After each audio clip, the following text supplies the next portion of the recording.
অস্বীকার করেছিল, এটা একটা আপত্তিকর কথা। আমি যেটা দিইনি সেটা অস্বীকার করার কোনো কথাই আসতে পারে না। তো ন্যারেটিভটা এইভাবে হওয়া উচিত না। ন্যারেটিভটা হওয়া উচিত যে বাংলাদেশ জামাত ইসলামের পপুলারিটি দেখে আজকে যেভাবে তার ব্যক্তিগতভাবে আক্রমণ করা হচ্ছে এবং সে আক্রমণের প্রকৃত সত্যটা আপনারা মিডিয়া এটা তুলে ধরা উচিত। এই তুলে ধরার জায়গায় আপনারা ন্যারেটিভের আশ্রয় নিচ্ছেন, যেটা অত্যন্ত দুঃখজনক।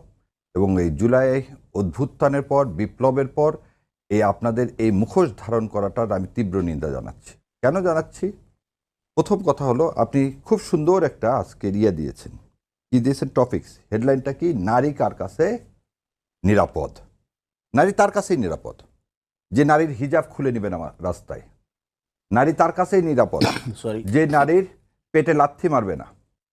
নারী তার কাছেই নিরাপদ যে নারীকে